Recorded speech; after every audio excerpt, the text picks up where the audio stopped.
Hi, my name is Mike. Welcome to the next episode of the steps that I take when I shoot real estate video and photography.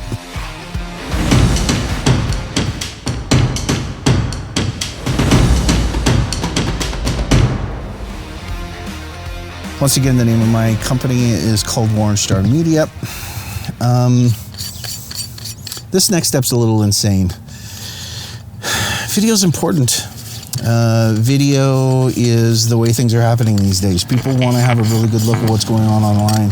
A couple of bad cell phone pictures really aren't cutting it these days. So like I said, here are the steps that I take in order to shoot video. I take it to the extreme. With regards to video, I like to provide nothing but the best for my clients with regards to quality of product that I deliver to them. So here are the steps that I go about taking. The first thing is making sure that image stabilization is in place. So what I've got is I've got a number of safeguards with regards to image stabilization. First off is, and I'm going to put this little protective guard on front. First step is to have a gimbal. So I've got a 3-axis gimbal by DJI, and that's something that I use on every shoot. And then the next step is I've got in-camera body image stabilization, or IBIS as it's referred to. So everything is as smooth as it possibly can when I shoot it. And then the last step is I shoot everything at 60 frames per second and then slow it down to 24 frames per second so that everything comes out super smooth. So what I do is I build this rig. And I build this rig because I've got one camera, one very expensive $3,500 camera. So I can't really afford to have, or really not the necessity to have two. Building this rig really isn't that big a deal. So switching it back and forth between the two really doesn't take me that much time. I've done it, like 1,000 times. So I already have, I'll just turn the camera off. Let's make sure that this is nice and tight. And it is, and it's straight. So let's put that in the gimbal. There's a good chance that everything was squared away the last time I shot it. So let's make sure that that's done. It's still a little tight. Put it in place. There it is. Now let's see without this, because that does make a difference, to see if I've got everything. Nope. I'm gonna force that in place. Let's see if that's balanced. And it is balanced. So that's really step number one, is to make sure that everything's nice and balanced. So if that axis is done, and now if we go to this axis, everything's, maybe I could squeeze that in a little bit. Oh, no, we gotta go to the right a little bit. There we go. So now that's all in place. That's locked in place. That's locked in place. Let's twist that down, and now we're good.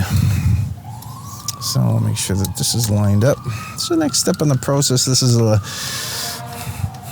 next step in the process really helps me as far as my editing time. I shoot everything in log format when it comes to video. Log format, when you're looking at it through the viewfinder, is gray. So if it's gray, it's tough to see if you have your white balance proper, right? And white balance is like the bane of my existence. Looking at people's videos that have nothing but orange footage in bathrooms and stuff drives me absolutely crazy. I'm very critical of other people that don't take the time to make sure that their video is proper. And this looks really complex, but frankly isn't all that expensive. It takes me 2 seconds to set up. But what I basically have is an external monitor.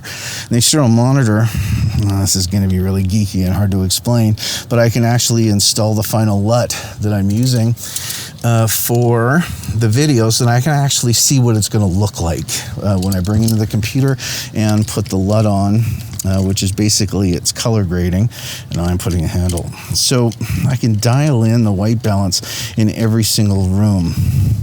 What I've also done for the outside shot is I've actually put an ND filter, a neutral density filter, on the outside as well.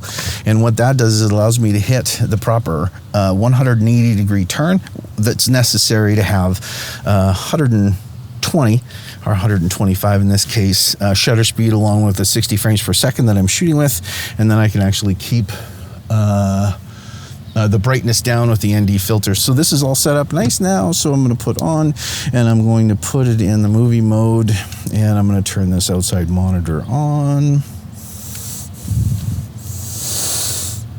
And it gives me a little warning to make sure that I know, so I have to hit OK. First thing that I'm going to do is I'm going to dial it in. I know it's a nice sunny day, so what I'm going to do is I'm going to dial it in and make sure that the white balance is set to 5700, and then I'm going to double check, which is fine. Then I'm going to double check as far as my settings is concerned to make sure that I've got everything set up fine. I'm at 60 frames per second, which is nice. It's exactly what it is that I want it to be, so I don't need to do anything more. I'm at 125 as far as my shutter speed, so I am ready to go. So what I'm going to do now is I'm going to shoot the outside of the house, and then after I'm done shooting the outside of the house, I'm going to shoot video inside of the house. But this portion of the video is just going to be with regards to shooting the outside of the house. So here we go. I shoot everything in 4K. So what happens when I shoot in 4K is it makes great big, huge, gigantic files. So I've got the white balance set, I've got the gimbal all set, I've got everything all tightened down, I've confirmed all the settings. So now what I do is I make sure that every single one of the shots that I take is a very purposeful shot. I do like reveal shots. So I think what I'm going to do is the first shot that I'm going to take, and I hit record with this, the first shot that I'm going to take is going to be a nice reveal, just like that. Except for I didn't like the angle that I took because the house is a little bit taller than I'd expected, so I'm going to do that one more time. There's a nice reveal of the house. Now I stop recording. Now I'm going to start recording again. It's a nice reveal shot again from the other side because there's a nice pine tree in the way, so there we go.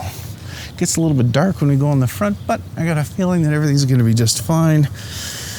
So what I'm going to do is I'm going to tie this video into the drone video, and I'll walk right up the porch. That's it for the front of the house. Let's go around to the back of the house, and let's show off that deck and the amount of space that they have in the back.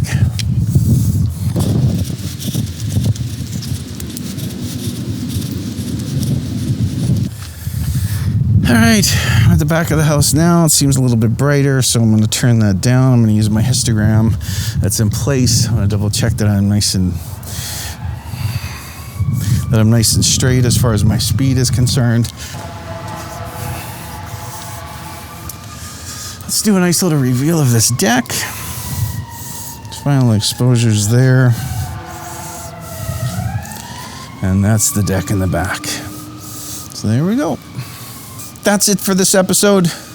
How I go about shooting video on the outside of somebody's house, the gimbal that I use, how I go about building it, the fact that I use an ND filter to make sure that I maximize everything as far as the proper shutter speed for my target frame rate, which is 24 frames per second, which I'm going to show you in a later video. Thanks once again for watching. My name is Mike with Wornstar Media.